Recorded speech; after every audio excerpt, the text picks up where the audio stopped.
Bonjour François Asselineau, merci d'être avec nous ce matin en studio. Bonjour Liselotte et bonjour à tous vos auditeurs. Alors, je le rappelle, même si je pense qu'il est inutile de le faire, que vous êtes haut fonctionnaire et surtout président de l'UPR. L'UPR qui faisait donc sa rentrée politique ce week-end avec 800 personnes qui se sont réunies. Commençons par là, François Asselineau, vous étiez content de cet événement ? Oui, très content. On était très content parce que on retrouve les hautes eaux qu'on avait connues dans cette université. En fait, c'est vérification faite, c'était la 12e université de l'UPR. J'ai créé l'UPR il y a 18 ans, mais on n'avait pas fait d'université dans les tout débuts. Et puis pendant 2 ans, au moment de la Covid, on l'avait suspendu. Donc c'était la 12e université. Et le maximum qu'on avait fait, c'était au moment de la présidentielle, où on avait atteint à peu près 1 millier de personnes. Et il y a d'autres fois où ça avait été un petit peu plus modeste quand même. On était tombé à 400, 350, 400. Et là, 800 personnes, c'était bien. Et puis, c'est pas seulement le nombre, c'est aussi l'enthousiasme, l'engouement. Les gens qui sont nos adhérents, nos sympathisants, font d'ailleurs la surprise et même un peu l'admiration des invités qu'on a, parce qu'on a à chaque fois des invités extérieurs qui ne sont pas de l'UPR, qui participent à des tables rondes et qui sont toujours frappés par l'écoute, le sérieux, la qualité des échanges. C'est en fait, excusez-moi de le souligner, mais c'est vraiment, on réhabilite la politique dans ce qu'elle devrait avoir de plus important, c'est-à-dire le domaine des idées. Et là, on avait 2 tables rondes. La première, c'était sur la liberté d'expression. Il y avait d'ailleurs Pierre-Alexandre Bouclet, le président de Radio Courtoisie, qui a eu la gentillesse de venir. Il y avait aussi Idriss Aberkane, Philippe Béchade, économiste que l'on ne présente plus. Et il y avait également John Logland, qui est le père spirituel du Brexit, à l'université britannique. Et il y avait également David Cosendet, qui est un chercheur suisse qui a fait un livre formidable à la fin du XXe siècle qui s'appelle Le secret de l'Occident et qui lui a pu nous expliquer dans la 2e table ronde qui portait sur le thème «L'Occident est-il en décadence?» ce qu'il fallait en penser. Voilà. Donc au total, c'est un beau succès. On a eu plus d'une centaine d'adhésions ou de réadhésions. On a eu une tombola qui a formidablement marché avec des objets historiques. Et puis tout le monde est très, très, très, très, très désireux que arrive rapidement 2027, puisque j'ai eu l'occasion de préciser, de repréciser que je serai bien candidat à la présidence de la République en 2027 et que je compte fermement avoir les parrainages, comme je les avais eus d'ailleurs en 2017. Alors, on va explorer tous ces thèmes, si vous le voulez bien, François Asselineau, mais avant ça, je rebondis sur ce dernier point. Donc, vous, candidat pour les prochaines présidentielles, on a déjà une idée de vos axes de campagne, notamment sur la souveraineté française. Est-ce que vous pourriez préciser un peu les grandes thématiques que vous creuserez ? Ben vous savez, tout un chacun peut observer que la scène politique française semble être saisie de frénésie, avec des partis politiques qui changent de nom, avec des responsables politiques qui s'inventent des programmes et qui pensent qu'ils vont tout changer tout à zéro. Mais en fait, les Français comprennent qu'il y a quelque chose qui cloche. Nous, on est le roc, si vous voulez, dans l'océan qui ne bouge pas depuis 18 ans. Parce que tout ce que j'ai dit se révèle exact. Alors quand je vois par exemple M. Gabriel Attal qui dit qu'il va être candidat et qu'il va renverser la table, mais que ne l'a-t-il pas fait quand il était Premier ministre ? Même chose pour M. Édouard Philippe, qui nous explique, qui est passé à la télévision pour expliquer voilà, le programme qu'il allait faire, remettre en ordre les finances, parce que les finances publiques, c'était une catastrophe. C'est lui qui est responsable, avec Macron, du désastre financier de la France actuelle. Bon, voilà, quand je vois d'ailleurs aussi au Rassemblement national, Madame Le Pen qui dit qu'elle n'est ni de gauche ni de droite, et en fait elle s'inspire de notre positionnement à nous, sauf qu'elle, elle ne veut pas sortir de l'Union européenne, de l'euro et de l'OTAN, donc les gens ne comprennent pas. Elle est d'ailleurs pas en harmonie parfaite avec M. Bardella, c'est le moins que l'on puisse dire, puisque lui milite pour l'Union des droites. Tout ça, ça donne le tournis. Et à gauche, c'est pas beaucoup mieux, puisque maintenant la guerre est ouverte entre les glucksmaniens, les méjanchonistes, etc. Mais ce qui est tout à fait fascinant là-dedans, et ça, je trouve, c'est une vraie question, c'est que on a des journalistes en France, dans les médias mainstream, comme on dit, on a des journalistes qui donnent la parole à Pierre-Paul Jacques. Pierre-Paul Jacques indique les projets qu'il va faire, mais il n'y a jamais cette question toute bête que devrait poser un journaliste, c'est en quoi les propositions que vous faites sont-elles compatibles ou incompatibles avec les traités européens dont par ailleurs vous ne voulez pas sortir. Voilà. C'est aussi simple que ça. C'est-à-dire qu'en fait, à chaque fois, c'est la même chose. Voilà, on rasera gratis la semaine prochaine, on fera ci, on fera ci, on fera ça. Mais par ailleurs, une fois qu'ils seront au pouvoir, ils ne pourront pas le faire parce que tout simplement, ils n'en auront pas les moyens, ni les moyens politiques, ni les moyens juridiques, ni les moyens financiers, ni les moyens humains, ni les moyens diplomatiques, ni les moyens industriels, ni les moyens militaires, etc., etc. Donc nous, on pense que la politique, comme disait Charles de Gaulle, c'est partir des réalités. Et la réalité numéro un de la France, le drame numéro un de la France, c'est que les Français ne décident plus de leur avenir collectif. Il faut donc le problème numéro un qui surplombe tous les autres. Hein. C'est plus important que l'immigration, plus important que la désindustrialisation, la fin de l'agriculture, l'effondrement de notre niveau de vie. La chose qui est préalable à tout ça, c'est qu'il faut qu'on reprenne les manettes. C'est à nous, c'est au peuple français de reprendre les manettes.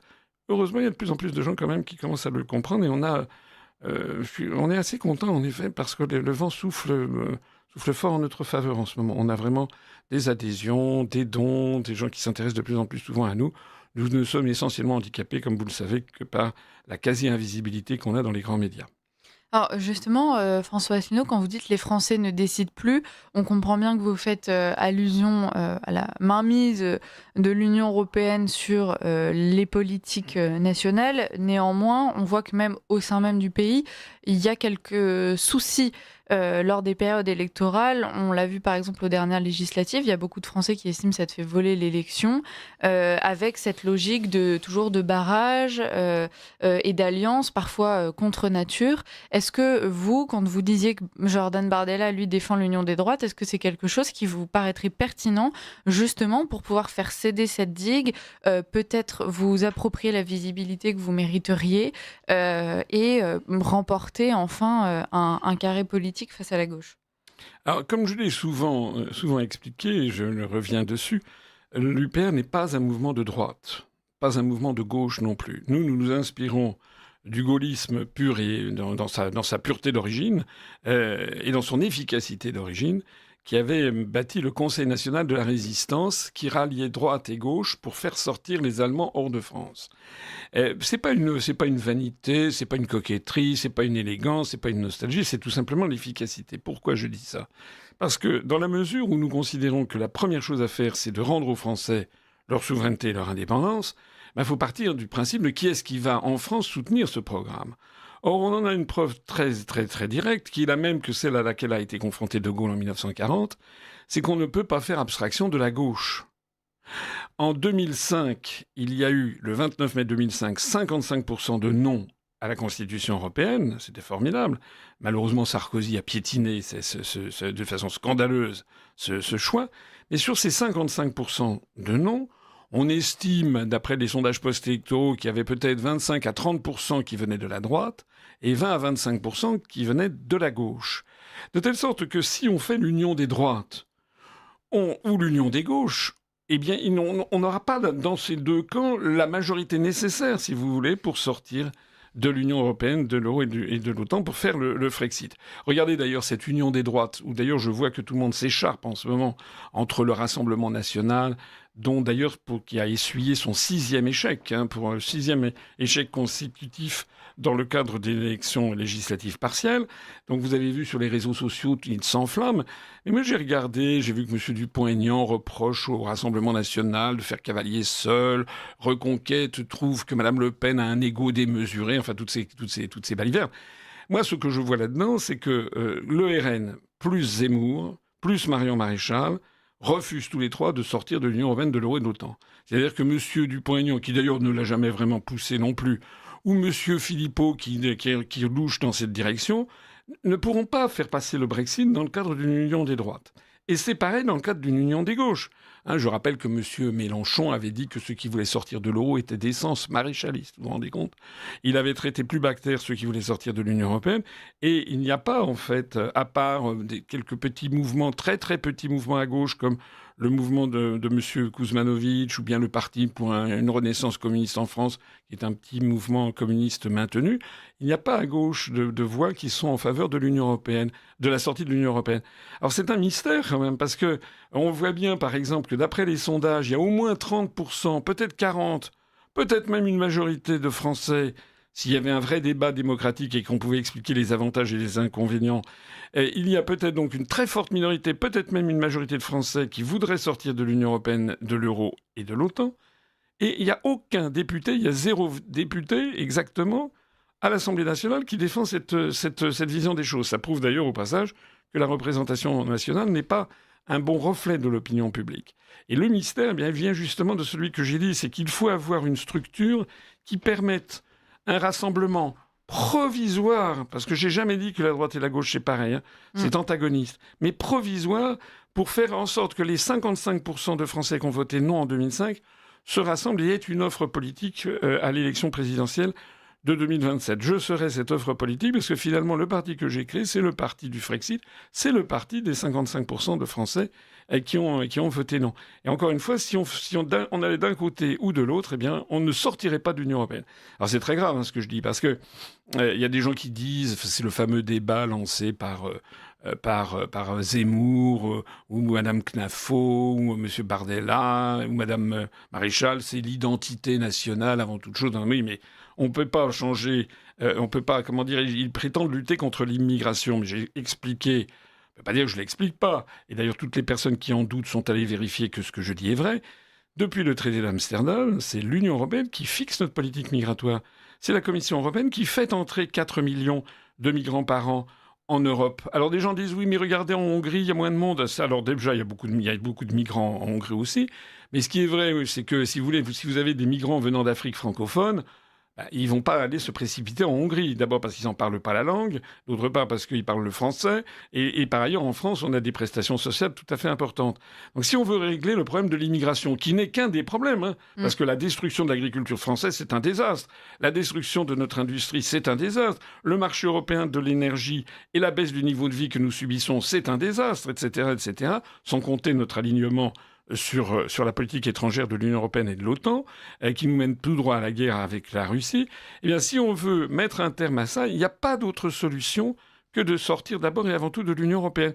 Dans d'autres termes, ceux qui disent « moi, je fais prévaloir l'identité d'abord, moi, je vote d'abord pour ça, et puis après l'Union européenne, on verra », eh bien, en fait, ils trompent leurs électeurs. Parce qu'ils ne sortant pas de l'Union européenne, ils ne pourront pas mettre en œuvre la politique qu'ils prétendent conduire. Et ça, je le vois, je l'ai vu sur les réseaux sociaux, je vois que les internautes, enfin les fans de l'Union des droites, en fait, il y a beaucoup de gens qui n'ont pas encore bien saisi l'importance décisive du Frexit. Je vois des gens qui confondent patriotes, souverainistes, l'union des droits, tout ça pour eux c'est un petit peu la même chose. Et puis il suffit qu'il y ait quelqu'un qui dise d'un seul coup, tiens, on va sortir on va faire ci, que les gens disent ça y est, c'est bon. Enfin, comment dire? Imaginez que Gabriel Attal nous dise demain qu'il veut sortir de l'Union européenne, qu'il veut faire le Frexit. Ben moi, personnellement, je ne lui ferai pas confiance. Voilà. C'est-à-dire qu'il commence à y avoir ici ou là des gens qui sortent comme des champignons après la pluie, 18 ans après l'UPR, et qui commencent à découvrir qu'il faut sortir de l'Union européenne. Je pense particulièrement à M. De Villiers qui l'a sorti il y a quelques jours, après avoir soutenu M. Zemmour notamment, mais surtout avoir focalisé l'attention des gens sur une pétition pour un référendum sur l'immigration, sans préciser quelle serait la question d'ailleurs. Enfin, moi, monsieur De Villiers, je suis désolé, il y a encore 3 semaines, il était pour le Brexit, pour rester dans l'Union européenne. Bon, moi, je n'ai pas confiance. Voilà. La confiance, c'est quelque chose qui se bâtit sur long terme. Les Français qui me connaissent, ils peuvent avoir confiance parce qu'ils voient que ça fait 18 ans qu'on dit la même chose, qu'on a défini, on a apporté au débat public une quantité considérable d'analyses et d'informations, et voilà, et que les gens se rallient à ce mouvement politique. Mais quelqu'un qui dit voilà, je veux sortir de l'UE, mais je veux l'union des droites, en fait, c'est contradictoire dans les termes. Alors, quand vous dites justement que vous êtes constant depuis 18 ans sur vos propositions, François Asselineau, en 18 ans, il y a aussi certaines choses qui évoluent. Par exemple, donc il y a ce conflit avec la Russie. En ce moment, on lit beaucoup dans la presse qu'il y aurait des drones russes qui survolent certains territoires européens. Vous proposez la sortie de l'OTAN. Est-ce que, en cas de dégradation de la situation, ce ne serait pas un atout pour la France de continuer à faire partie de l'OTAN ? Je pense exactement le contraire. C'est vrai que vous avez bien raison de dire qu'il y a des événements qu'on ne pouvait pas forcément prévoir. Donc nous, depuis 18 ans, notre mouvement propose la sortie de l'OTAN. Évidemment que nous n'avons pas répondu à la question de l'Ukraine depuis 18 ans. Je rappelle qu'il y a encore 5 ou 6 ans, 99,9% des Français se moquaient éperdument de l'Ukraine et tout le monde savait que c'était l'un des pays les plus corrompus du monde, ce qu'il est resté. Bon, maintenant, on a cette affaire. Nous, ce qui se passe à l'est de l'Europe conforte nos analyses, c'est-à-dire que l'OTAN ne nous protège pas, loin de nous protéger, comme l'Europe d'ailleurs. Ça nous fait participer à des alliances qui nous entraînent vers la guerre. Vous savez, c'est malheureusement exactement comme ça qu'est apparue la Première Guerre mondiale. C'est parce que la France avait fait une alliance avec la Russie. C'était l'alliance franco-russe, avec le voyage de Félix Faure à Saint-Pétersbourg en 1894 et le voyage retour de Nicolas II en France en 1896. En 1905, on avait eu l'entente cordiale avec Théophile Delcassé, qui était le ministre des Affaires étrangères français, et puis les Britanniques. Ces alliances de la France, à l'époque, à la fin du 19e, début 20e siècle, visaient à quoi ? Visaient à assurer la paix dans le cadre d'alliances pour contenir les empires centraux, c'est-à-dire le Reich bismarckien et puis l'Autriche-Hongrie. C'était ça, c'était pour assurer la paix. Et puis qu'est-ce qui s'est passé avec l'attentat de Sarajevo ? François Ferdinand, l'archiduc d'Autriche-Hongrie, qui est assassiné à Sarajevo. Il y a eu une espèce de jeu d'alliances automatiques. La Serbie ayant été sommée par l'Autriche-Hongrie d'ouvrir son territoire à des enquêteurs. La Serbie a accepté 13 des 14 points qui avaient fixé l'Autriche-Hongrie. La Serbie a refusé le 14e. L'Autriche-Hongrie a commencé à mobiliser. La Serbie était en alliance avec la Russie. Et puis petit à petit, on s'est laissé entraîner là-dedans. Il y avait Jaurès qui hurlait en disant « Mais attendez, on va vers l'abîme », mais rien n'y faisait. Eh bien, c'est un peu la même chose. C'est-à-dire que l'OTAN et l'Union européenne ont été présentés aux Français comme étant des gages de paix, etc., contre la menace. Contre la menace de qui, d'ailleurs ? Contre la menace de la Russie, contre la menace peut-être également du Moyen-Orient, contre la menace chinoise. Et puis, en fait, c'est en train de nous entraîner vers la guerre. C'est pour ça que la France, si elle était sortie de l'OTAN, comme d'ailleurs avait commencé de le faire le général de Gaulle. De Gaulle avait fait sortir la France du commandement militaire intégré de l'OTAN en 1966. Pas de l'OTAN stricto sensu, on était resté dans l'alliance militaire parce que il y avait à l'époque une menace objective de l'Union soviétique, mais De Gaulle avait bien dit à Perfit bien que l'objectif, ça serait, au moment venu, de sortir de l'OTAN.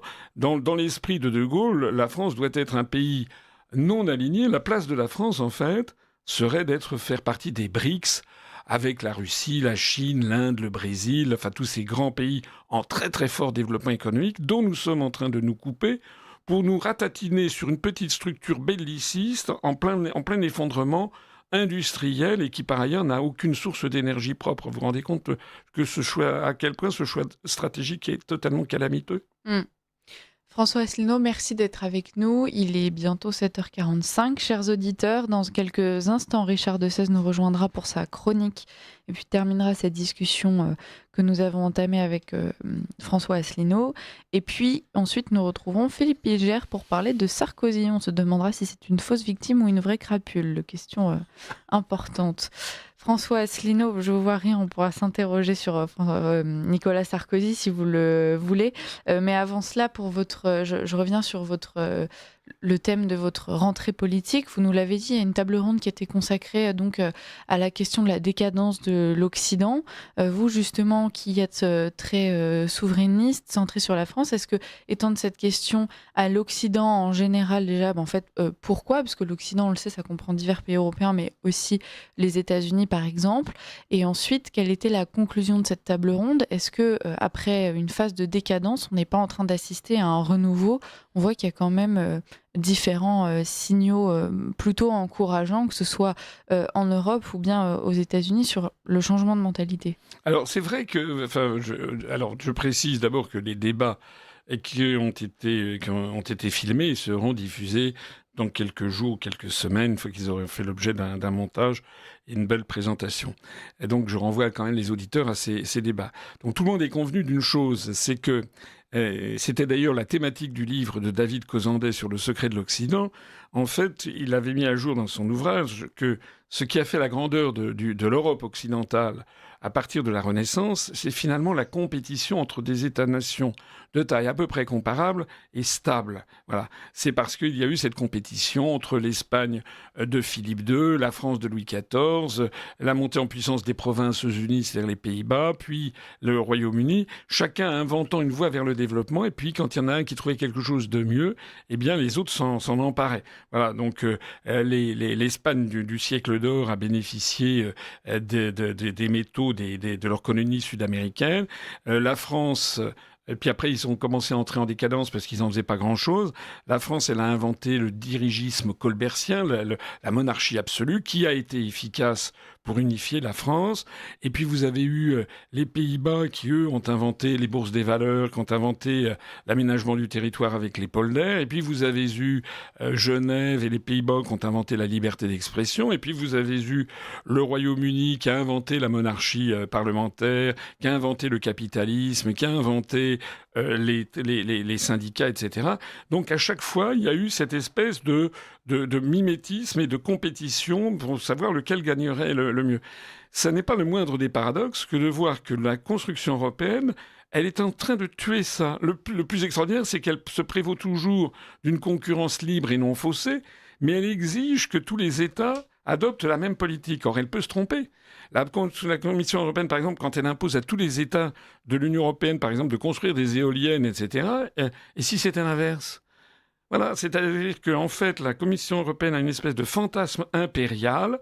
Or, les empires, de temps en temps, il y a une bonne décision, c'est très bien, mais quand la décision est mauvaise, c'est une catastrophe. Et c'est pour ça que tous les empires finissent au bout du compte par dépérir parce que ils ne peuvent pas toujours avoir raison. Il faut avoir une espèce de libre compétition entre les partis. Alors, tout ceci explique, c'est une des raisons qui peut expliquer la dégringolade, notamment de l'Union européenne. On voit bien que c'est l'homme malade du monde. Mais vous avez raison, il y a aussi il y a quelque chose qui a été souligné, c'est que l'Union européenne n'est pas exactement dans la même situation que les États-Unis d'Amérique, parce qu'il y a un phénomène très important en Union européenne, c'est qu'en fait, dans l'Union européenne, en fait, on ne croit en rien. Alors qu'aux États-Unis d'Amérique, la foi religieuse est l'un des moteurs très importants du Trumpisme. De la même façon que Poutine a redressé la Russie en prenant appui sur un réveil considérable de l'Église orthodoxe, ou bien que Deng Xiaoping et ses successeurs ont pris un appui considérable sur le confucianisme, le taoïsme et le bouddhisme.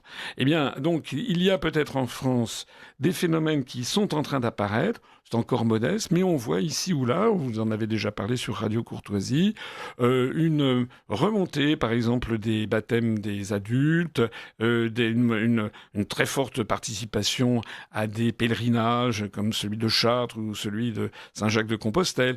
Il y a un début peut-être de reviviscence, et ça c'est important parce que il y a fondamentalement à la base de tout un problème de valeur. Vous savez, c'est dans l'évangile de Matthieu, je crois le chapitre 6, verset quelque chose comme 44. On ne peut pas servir à la fois... On ne peut pas avoir deux maîtres, on ne peut pas servir Dieu et la richesse, on ne peut pas servir Dieu et l'argent. Et donc il y a le monde occidental s'est lancé tête baissée dans une espèce de capitalisme financier, d'un extraordinaire cynisme, au bout duquel on délocalise, on met les gens à la rue, on ferme les usines, etc. Toujours pour maximiser le profit des actionnaires. On est peut-être arrivé à un point tournant. L'Union européenne a d'ailleurs été le catalyseur de cette politique de l'argent roi. Et il faut espérer qu'il va y avoir un point tournant. L'histoire n'est faite que de ça, vous savez. Elle n'est faite que de scansions. Et je pense que l'on peut aller vers une espèce de renfermement bénéfique pour sauvegarder l'identité et le niveau de vie des gens. C'est ce que fait Trump. Trump, lorsqu'il remonte considérablement les droits de douane, il fait un bras d'honneur à l'Organisation mondiale du commerce. Et il est en train d'essayer de rétablir une forme un échelon de valeurs traditionnelles. Alors, est-ce que ça ira? Est-ce que ça marchera? Ça, c'est une autre histoire. Mais il y a les objets de cette table ronde, c'était tout à fait passionnant. Merci François Asselineau. Alors vous restez avec nous jusqu'à 8h15. On fait une parenthèse, mais qui a malgré tout son importance, avec la chronique de Richard de Sèze. 7h, 10h sur Radio Courtoisie, suivez la ligne droite. Bonjour Richard. Bonjour Liselotte et bonjour monsieur. Bonjour.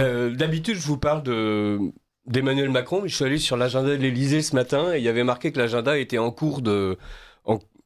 Enfin voilà, il y avait rien. Il fait rien aujourd'hui, Emmanuel. Alors il a tweeté hier, il a tweeté avant-hier sur la Moldavie. Alors je me suis dit, très bien, ne parlons pas d'Emmanuel. À la place, on va parler des Français. Et je me suis dit que vous serez sensible, monsieur Asselineau, au fait que il y a des gens dans le service public qui s'occupent de nous raconter des belles histoires. Et ça s'appelle les belles histoires du dimanche. Découvrez des récits inspirants de solidarité et d'altruisme et partez à la rencontre de la générosité. Émotion garantie chaque dimanche. Et ça, c'est France 3 Région qui le fait. Et ils ont une très belle histoire. Alors, il y a, par exemple, un castor en état de choc. Et voilà, on dit oui, pourquoi pas. C'est quoi un castor en état de choc? C'est un électeur qui a voté Macron contre Alors, Le Pen. c'était à peu près ça. Et alors, il était pris au piège dans un lavoir et il a été remis en liberté. Je pense qu'il pourra voter pour vous à la place. Et alors, il y a aussi, je vous ai vu à la télé, victime de son succès, cette réparatrice de doudou croule sous les commandes. Alors là, je pense qu'il s'agit d'une ex-femme politique. Et enfin, c'est merveilleux, 2 Américaines découvrent le village de leurs ancêtres quand la généalogie rend l'histoire familiale plus concrète. Ça, c'est dans le Haut-Rhin. Alors, et France 3, il trouve ça génial parce que ce sont des Américaines qui retrouvent leurs ancêtres. Oui. Si c'était des Français, là, ce serait un peu fasciste, ce serait un peu nazi, ce serait un peu identitaire. Mais moi, la vraie histoire que je trouve belle, inspirante, pleine de solidarité et d'altruisme, c'est plus je vieillis, plus j'ai du succès. Les confidences de Nicole, 88 ans, et prostituée toujours heureuse. Ah oui. Et ça, quand le service public décide de nous inspirer avec des histoires du dimanche, parce que le dimanche, il y en a qui vont à la messe, il y en a d'autres qui se ruent pour voir cette belle histoire inspirante de solidarité et d'altruisme sur Nicole, 88 ans, prostituée toujours heureuse. Et ça, le service public, on n'est jamais déçu. Alors, chaque jour, elle arrive à 7h du matin, 8, parfois midi, enfin, c'est des horaires libres, c'est ça le travail indépendant. J'attends le client, des fois il y en a, des fois il y en a pas. Ça m'a un peu fait penser à Macron en 2028. Elle patiente tranquillement avec une grille de mots croisés et un livre. Elle redémarre quand elle en a peu plus d'attendre. Et là je me suis dit, mais Emmanuel, avec un peu de chance, bientôt on va le voir dans les belles histoires du dimanche. Hein. On sait jamais. Certes, elle voit bien que la forme décline. Et oui, Emmanuel, elle se plaint de sa démarche moins vive qu'avant. Pour son travail, en revanche, le poids des années n'est pas si lourd. Plus je vieillis, plus j'ai du succès. Alors on a vu les sondages ce matin, c'est pas évident pour Emmanuel, mais en même temps, il n'est pas encore super vieux, parce que je suis gentil, c'est un métier, c'est la gentillesse. Et là, Manu, je pense que il y a quelque chose que tu peux jouer, c'est la gentillesse. Il faut que tu deviennes gentil, il faut que tu sois il faut que tu vises Nicole, 88 ans. Voilà, parce que c'est une belle histoire de France 3, c'est une belle histoire du service public. Qui sommes-nous pour juger ? Un petit sourire au coin des lèvres, elle ajoute, c'est du bon boulot. Mais oui, voilà Emmanuel, de temps en temps, il y a de l'espoir. Alors, d'où vient-elle ? Qu'est-ce qui se passe ? Comment se fait-il que Nicole, 88 ans, dont on nous dit que c'est une histoire pleine de générosité et d'altruisme, est encore sur le bitume à son âge, en train de faire des passes ? Eh bien, en fait, c'est grâce aux amis américains. Ben oui, de temps en temps, on se dit... Pourquoi sommes-nous atlantistes ? Parce que les Américains nous apportent plein de choses. À la fin des années 50, c'est la présence de soldats américains, toujours postés dans la Marne où elle a grandi, qui l'ouvrent une porte vers le travail du sexe. Alors déjà, on pourrait dire, non, c'est vraiment des enfoirés, ils l'ont mis sur le... Non, ils lui ont ouvert une porte vers le travail du sexe. C'est les éléments de langage, monsieur Asselineau. On maîtrise pas tout, mais là, les gens de France 3 qui nous... sont du service public, plein de générosité et d'altruisme, ils nous disent ça. Les Américains sont arrivés, je pleurais et puis je parlais un peu anglais. Ils m'ont dit, on va te faire gagner de l'argent. Ils m'ont emmené à Reims et j'ai commencé à faire le métier. Et voilà, de temps en temps, on se demande à quoi ça sert les Américains. Ça sert à mettre les jeunes filles françaises au turbin. Voilà, et ça c'est bien, c'est une histoire pleine d'altruisme. Alors, je me suis dit, il y a un truc à creuser, on va regarder du côté des travailleuses du sexe. Et évidemment, Le Monde avait publié, peu de temps auparavant, le jour où je prononce les mots vidéo pornographique devant ma mère, un long silence s'installe. Tu m'étonnes. Et en fait, et là aussi, on se dit, mais en fait, on est plein de préjugés, surtout sur Radio Courtoisie, parce qu'on est une radio de droite. Et en fait, les gens sont très très ouverts, très larges d'esprit. Hein. Là, par exemple, il y en a une, elle s'est installée un peu travailleuse du sexe. Elle était en licence de langue dans une université de la banlieue parisienne. Et à cause du Covid, évidemment, la fac nous avait lâchés. On n'avait plus un seul cours en visio. Alors, qu'est-ce qu'elle pouvait bien faire ? Elle s'est installée travailleuse du sexe. Je me souviens que mon père a rigolé. Il m'a dit, profite tant qu'il y a des gens pour payer pour ça. Voilà. Parfois, on est un peu coincé sur des modèles de parentalité un peu réactionnaires, un peu traditionnalistes. On laisse pas les jeunes s'exprimer. Voilà, ça, c'est un père, il est intelligent. C'est un père de 2024-2025. Il a dit à sa fille, profite. Voilà, ça, c'est le vrai mot d'ordre de la jeunesse moderne et des parents responsables. Et avec un peu de chance, sa fille, elle finira comme Nicole, 88 ans, dans les histoires de France 3, d'ici 50 ans. Et ça, c'est une histoire de solidarité et d'altruisme. Et elle est épanouie, hein. Elle n'était pas née, hein, c'est un vrai boulot. D'ailleurs, elle le dit, c'est un message que j'adresse à tous les étudiants en communication qui nous envoient leur CV. Que ce soit en communication, en création de contenu, en relation à la personne, j'ai le sentiment d'avoir acquis des compétences variées. Moi, j'ai l'impression de lire une des lettres de motivation qu'on reçoit. En communication, en création de contenu, en relation à la personne, j'ai le sentiment d'avoir acquis des compétences variées. C'est un métier qui demande beaucoup d'économie. Je ne me fais pas de soucis par la suite si je veux faire autre chose un jour. Moi, envoyez-nous votre CV, ça me paraît tout à fait intéressant. Et puis, il y en a d'autres. Elles sont assez intéressantes. Par exemple, Stéphanie, travailleuse du sexe sur Mime, OnlyFans et Pornhub, a choisi d'en parler à sa mère pour des raisons financières. En fait, elle était un peu administratophobique et donc sa mère peut l'aider pour tout ce qui est impôts. J'ai toujours été très réglé avec les impôts. La seule personne vers qui je pouvais me tourner, c'était ma mère. Alors d'où vient-elle, Stéphanie ? Le prénom a été modifié pour préserver son anonymat. On se demande pourquoi, c'est merveilleux. Nicole, le prénom n'a pas été modifié. Eh bien, avant de sauter le pas, elle était étudiante en master d'adaptation au changement climatique. Et pourtant, c'est un métier d'avenir. Et voilà. Et elle avait 2 emplois étudiants, McDonald's et bibliothèque universitaire. Alors l'ambiance est vachement tendue au McDo avec la crise sanitaire. Et évidemment, à cause du Covid, la bibliothèque a fermé. Et peut-être aussi que le master en changement climatique, en fait, il n'y avait pas trop de gens qui voulaient l'embaucher. Moi, je me dis ça. Pour tous les députés ensemble, pour tous les sympathisants Renaissance, si vous ne savez pas quoi faire dans votre vie, malgré tout, voilà. Nicole, Stéphanie, c'est des choses qui sont possibles. À 13 ans, quand ses professeurs lui demandaient ce qu'elle voulait faire plus tard, Stéphanie se sent encore aujourd'hui dans le flou, comme à 13 ans. Donc, elle garde néanmoins un rêve en tête, ouvrir un jour un café rempli de plantes et de chats, comme Sandrine Rousseau. Voilà. Et je me dis, c'est vraiment formidable. On est en France avec le journal de référence qui nous présente cette jeune femme qui se prostitue numériquement et avec des familles extrêmement compréhensives qui sont juste très inquiètes à l'idée qu'elle puisse bien profiter et gagner un bon revenu, pendant que France 3, payé par nos deniers publics, nous présente Nicole, 88 ans, prostituée, en nous expliquant que vraiment c'est une histoire pleine de solidarité, de générosité et d'altruisme, et qu'il est bien normal que nous puissions être inspirés par l'exemple de Nicole, à défaut de celui du Castor, ou peut-être aussi de la colocation solitaire pour maman isolée. Et dans quel monde vivons-nous, en fait ? Dans quel monde peut-on aujourd'hui présenter la prostitution comme une alternative intelligente, pardonnez-moi pour l'anglicisme, comme une manière intelligente de gagner sa vie ? Comment ces travailleuses du sexe, pour ne pas dire ces prostituées, sont-elles présentées comme un modèle de générosité, d'altruisme, d'intelligence, d'adaptation au changement, climatique ou pas, social ou non, covidesque ou pas ? Et ben voilà, c'est la France. C'est la France d'Emmanuel Macron qui tweet sur la Moldavie et qui, pour le moment, donc, a un agenda vide, et ce qui fait que je n'ai pas pu vous parler de lui. C'était quand même très bien. Merci, Richard. Merci, Liselotte. Ligne droite. Nous avons de la visite. Le face-à-face. Et donc, on poursuit cette discussion avec Richard de Sèze et François Asselineau. François Asselineau, je suis sûre que vous êtes ravi de voir que, comme vous nous le disiez, vous manquez de couverture médiatique. En revanche, on peut comprendre qu'en même temps, les médias soient déjà très occupés avec tous ces beaux sujets dont nous a parlé Richard de Sèze. Ils ne peuvent pas tout faire, ils ne peuvent pas parler aux Français des candidats à la présidentielle et de Nicole, 88 ans, qui se prostitue. C'était exact. Je rebondis un instant sur cette chronique grinçante de Richard de Sèze, qui est à la fois grinçante, qui est un peu triste. J'avais vu cet article aussi sur cette prostituée.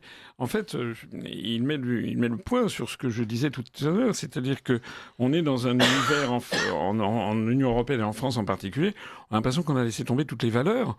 C'est-à-dire que la seule chose qui compte désormais, c'est la loi du fric. Et donc, n'importe quelle façon de gagner de l'argent devient maintenant valorisée. C'est un cynisme inouï qui a répandu les ondes, qui a répandu à d'ailleurs effectivement l'invention de TDS. Avant, on disait une prostituée, une péripatéticienne. Maintenant, on dit TDS, travailleur du sexe. Il y a des présentations qui sont faites comme si c'était une valorisation. Richard de Sèze a, hélas, mille fois raison.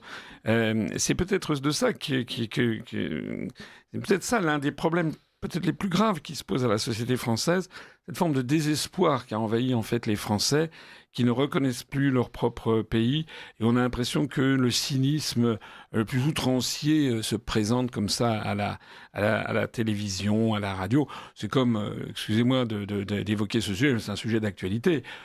Sur la question, par exemple, de la condamnation de Sarkozy, je trouve quand même qu'il y a quand même beaucoup de gens qui en font beaucoup sur cette affaire. Parce que bon, qu'il puisse y avoir un débat sur la condamnation de M. Sarkozy, sur notamment l'exécution provisoire, etc., je peux comprendre qu'il puisse y avoir un débat. Soit dit en passant, personne n'a lu, ou à peu près personne n'a lu les attendus du jugement. Arthur de Vatrigan les a lus, il en parlait hier, il s'est tapé les 380 pages. Voilà, il y a 400 pages de jugement. Bon, c'est absolument... Enfin, je veux dire, faut arrêter de croire que les juges jugent comme ça en fonction du nez de Cléopâtre. Il y a quand même les juges, même s'ils ont une appartenance politique ou syndicale, ce qui d'ailleurs pose un problème, parce que ça affaiblit en fait leur position. Je pense qu'on pourrait envisager un univers où les juges, comme les militaires par exemple, jouissent d'un rôle très important dans la société. La contrepartie, par exemple, c'est qu'ils ne pourraient pas avoir d'appartenance juridique ou pas se syndiquer. Parce que ça affaiblit le jugement de savoir que la présidente a manifesté contre M. Sarkozy il y a 15 ans. Ça affaiblit son position. Mais quand on regarde quand même le fond du sujet, il y a quand même des choses qui sont accablantes. Enfin, c'est quelque chose, c'est pas sorti d'un chapeau. D'ailleurs, on ne parle pas des co-accusés qui ont quasiment plaidé coupables, enfin, monsieur Hortefeux ou monsieur Claude Guéant. Alors moi, je trouve là-dedans que présenter ça comme si c'était presque un titre de gloire, ça me paraît absolument lunaire, quoi. Voilà, je trouve ça. J'ai vu là, il y a un tweet hier, on disait que M. Sarkozy était allé dans un restaurant, il aurait été acclamé par les clients. On n'a pas précisé quel était le restaurant. À mon avis, c'était plutôt le Fouquet's que un kebab à Aubervilliers, hein, parce que je pense que dans la population, les gens quand même ont en travers de la gorge toutes ces histoires. Il y a une espèce d'impudence en fait. Maintenant, d'inversion accusatoire, d'impudence généralisée. Dans un autre domaine, mais ça va dans le même sens, c'est tout le discours qu'on entend en ce moment sur le fait que la Moldavie a finalement réussi, les Moldaves ont quand même fini par triompher, malgré les ingérences russes. C'est incroyable. Il y a surtout eu des ingérences européennes. Il y a eu 3 présidents ou chefs d'État ou de gouvernement qui se sont rendus en Moldavie. Vous avez Madame von der Leyen qui avait promis 1,8 milliard d'euros à la Moldavie si elle votait bien. Vous avez tous les Moldaves qui vivaient en Russie ont quasiment tous été interdits de vote. Il y a les bonnes ingérences et les mauvaises ingérences. Hein. C'est un peu comme les bons chasseurs et les mauvais chasseurs. Mais ce qui est extraordinaire, c'est cette inversion accusatoire. C'est d'accuser les Russes d'avoir fait une ingérence, pareil pour la Roumanie d'ailleurs. Alors tout ça, c'est extrêmement inquiétant, parce qu'on voit bien que pour l'oligarchie, l'idée même de sortir de l'Union européenne, de l'euro et de l'OTAN, c'est quelque chose qui est inacceptable. Donc tout se reboucle en définitive. C'est comme quand on voit toutes ces chaînes de télévision là, qui disent qu'ils défendent la démocratie, mais enfin moi je suis totalement censuré. Hein, c'est comme on a vu la même chose d'ailleurs avec l'affaire Patrick Cohen sur France Télévisions. Il y a des gens qui seront outrés qu'on puisse mettre en cause cette affaire Legrand et Cohen. C'est incroyable. Il fut un temps, enfin je sais pas, moi je suis d'une génération où il y avait, si vous voulez, je sais pas, sur l'affaire le grand Cohen. Bon, on aurait été au 19e siècle, les journalistes se seraient suicidés. Ils auraient accepté de se battre en duel avec Arthur de Vatrigan, mais là, non, pas du tout. Voilà. On aurait été, ça c'est au 19e siècle, dans les années 1970, ils auraient été licenciés. Dans les années 2025, on les défend. Il y a des mouvements qui disent non, c'est très très bien, c'est scandaleux et c'est l'extrême droite qui... Et il y a un comité de déontologie qui lave Patrick Cohen de toute accusation. C'est incroyable. Donc il y a vraiment une inversion maléfique. En fait, on est dans une inversion totale des valeurs. On est dans un monde à la Orwell, hein. La guerre, c'est la paix, la liberté, c'est l'esclavage, etc. La vérité, c'est le mensonge. À propos de vérité et de mensonge, quand Nicolas Sarkozy explique que c'est la France qui a été humiliée et qui n'a jamais trahi la France, est-ce que vous n'avez pas eu, comme moi, une espèce de haut-le-cœur complet? Est-ce que ça ne vous est pas étranglé de rage que Nicolas Sarkozy puisse prétendre n'avoir jamais trahi la France? Mais bien sûr, c'est un scandale. Outre que M. Sarkozy, je crois qu'il a 11 dossiers sur le dos, parce qu'il y en a d'autres qui arrivent. Il a déjà été condamné 3 fois. C'est évidemment, tout le monde, les gens n'ont pas oublié, parmi les hauts faits d'armes de M. Sarkozy, la trahison du référendum de 2005. Il y a les 55% de Français qui ont voté non, dont je parlais tout à l'heure d'ailleurs, à la Constitution européenne, ayant été considérés en fait comme des parias, comme s'ils s'étaient trompés, et on n'a tenu absolument aucun compte de ce vote. C'est un scandale démocratique pur et dur. D'ailleurs, vous savez, il y a toujours, c'est une pensée asiatique, on alourdit son karma en faisant ça. C'est-à-dire que depuis 2005, la construction européenne a été frappée d'illégitimité profonde. C'est à partir de ce moment-là, je pense, que commence le divorce entre les Français et la construction européenne. Mais M. Sarkozy, non seulement a piétiné ce référendum, il a aussi vendu 430 tonnes d'or au plus bas. Il nous a fait perdre... personne n'a compris pourquoi il avait vendu une partie significative, 20%, je crois, de l'or des Français, au plus bas. Voilà, au cours d'aujourd'hui, il aurait pu vendre ça pour 40 ou 50 milliards d'euros supplémentaires. Donc, qu'est-ce qui s'est passé? Florence Parly a elle-même aussi contribué à... J'en parle parce qu'on l'ignore, ancienne ministre de la Défense et donc ministre macronienne, a elle aussi contribué à vider les caisses de la France. Oui, tout à fait. Mais vous savez, on n'est pas... Il n'y a jamais un seul responsable. C'est comme tout à l'heure j'évoquais Édouard Philippe qui s'indigne de la situation financière de la France. Certes, c'est Macron le premier responsable d'avoir augmenté. Vous savez que Macron a endetté la France en 8 ans 2 fois plus que Mitterrand en 12 ans, en 14 ans, pardon. Mais Édouard Philippe qui proteste contre la situation catastrophique des finances de la France, il en est le responsable quand même. C'est inouï. On est face à cette impudence maintenant d'État. Et donc, dans ce domaine-là, il faut rester droit dans ses bottes. Il faut garder, c'est ce que nous, on essaie de faire à l'UPR, de tenir un discours de justice, de vérité, ne pas faire de coups médiatiques et dire ce qu'on nous pense être la vérité.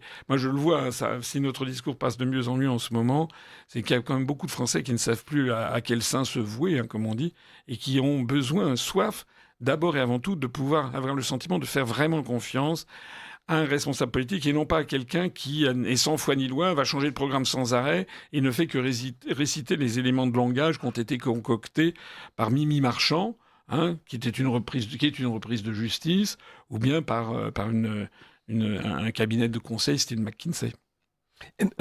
Nous reparlerons de Nicolas Sarkozy et que Philippe Bilger qui vous succédera, Monsieur Asselineau. Et d'ailleurs, je crois qu'on aura l'occasion de reparler ce soir avec vous à 18h30 sur Radio Courtoisie. Oui, il y a un débat, je crois, avec ce soir. Oui, tout à fait. Voilà, animé par mes soins. Donc, je serai extrêmement acerbe et je vous tendrai tous les pièges possibles et vous les éviterez avec brio.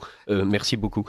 Et sur cette question des ingérences européennes. Est-ce que vous avez l'impression que le Frexit est plus que jamais urgent? Nous en parlions avec Marion Maréchal hier à cette antenne, et elle expliquait que malgré tout, sortir de l'euro était extrêmement compliqué, que avoir des gouvernements de plus en plus à droite dans toute l'Union européenne permettrait de réformer l'Union européenne de l'intérieur. Est-ce que vous, au contraire, vous considérez que c'est un leurre? Évidemment que c'est un leurre. Je rappelle que d'abord, pour changer les traités européens, il faut l'unanimité des États membres. C'est-à-dire qu'il faut que 27 gouvernements tombent d'accord sur un nouveau traité à la virgule près et qu'ensuite il y ait 27 parlements ou référendums qui ratifient ce nouveau traité. Il faut donc l'accord de 54 institutions. C'est pas parce que vous aurez 3-4 gouvernements qui seraient de droite ou d'extrême droite, comme les affectionne Madame Maréchal, que ça changera quoi que ce soit. Le seul île de Malte ou le seul Luxembourg, par exemple, peut bloquer une réforme, par exemple, qui remettrait en cause, je sais pas, la taxation. Imaginons qu'on veuille une Europe plus sociale, qui veuille mieux taxer les très grandes fortunes. Voilà. Le Luxembourg ou Malte ou Chypre, ils feront immédiatement obstacle. Imaginons qu'on veuille une Europe plus sociale, défendant les services publics. Vous aurez les pays de l'Est qui feront obstacle. Imaginons qu'on veuille une Europe plus écologique, qui interdise l'acétamipride. Vous avez vu que la France était toute seule, en fait, pour l'interdiction des neurotoxiques, enfin, etc., etc. Donc, Madame Maréchal, elle reprend une vieille lune, si vous voulez, qui est habituelle. Ça fait depuis la création du marché commun. On nous explique qu'on va modifier l'Europe de l'intérieur. Et c'est rigoureusement et statistiquement absolument impossible. Quant à l'argument selon lequel sortir de l'euro, c'est difficile, oui, bien sûr. Mais vous savez, le problème que l'on a dans ces choses-là, c'est que on nous objecte des raisonnement conjoncturel face à quelque chose de structurel. C'est comme si quelqu'un était venu voir De Gaulle en 1943 en disant, vous vous rendez compte, mon général, on peut pas se libérer. Imaginez, ça va détruire, il va y avoir des bombardements, il va y avoir des villes françaises qui vont être bombardées, il va y avoir des ponts qui vont être détruits, voilà. Et puis faire partir les Allemands de France. Enfin, ils font tourner les affaires quand même. Vous vous rendez compte, s'il n'y avait pas l'armée d'occupation, il y a quand même énormément de commerçants qui font leurs affaires avec les armées d'occupation. Comment on va faire est-ce que vous avez prévu financièrement comment dédommager les commerçants. Voilà. Donc c'est exactement ce genre de raisonnement, si vous voulez. Oui, ça sera sans doute un peu compliqué de sortir de l'euro, mais ce que Mme Maréchal ne dit pas, c'est qu'est-ce qui se passe si on y reste ? Parce que la destruction de l'agriculture, la destruction de notre industrie, l'effondrement de notre niveau de vie sont directement les conséquences de notre appartenance à la monnaie unique. Mais ça, Madame Maréchal ne veut pas s'aventurer, évidemment, sur ces débats. De la même façon que les délocalisations industrielles, l'effondrement de notre industrie découlent directement des traités européens de la libre circulation des capitaux. Voilà. Et vous ne verrez pas Mme Maréchal, pas plus d'ailleurs que M. De Villiers, proposer un référendum sur oui ou non pour la libre circulation des capitaux. Et pourquoi vous ne le verrez pas d'ailleurs ? Parce que c'est ce qui fait la fortune de M. Bolloré ou de M. Drahi, c'est-à-dire des gens qui tiennent les grands médias français. Donc sur CNews, je suis également interdit d'antenne. La CNews, qui paraît-il, donne la parole à tout le monde, non, pas à moi. Parce que sur CNews, si c'est pour taper sur les Arabes, alors là, très bien, on est invité matin, midi, Histoire et la nuit. Si c'est pour chanter la politique de Netanyahou, ça c'est parfait. Mais en revanche, si c'est pour dire l'industrie française est en pleine capilotade à cause de la libre circulation des mouvements de capitaux, la libre circulation des capitaux qui a été organisée depuis le traité de l'acte unique de 86 et gravé dans le marbre du traité de Maastricht, là évidemment on n'en est plus question. De la même façon qu'on ne fera pas non plus un référendum. Monsieur De Villiers ne demande pas un référendum sur ce que les Français pensent de la guerre en Ukraine ou sur ce que les Français pensent de l'alignement de la France sur tel ou tel sujet international. Je pense qu'on peut quasiment finir sur ces mots, puisqu'il nous reste à peine quelques secondes. François Asselineau. En tout cas, merci de faire revivre le débat. Vous êtes extrêmement précieux avec quelques autres de vos collègues. La France a besoin de débats de fond, de débats sérieux. Voilà. Eh bien, à tout à l'heure.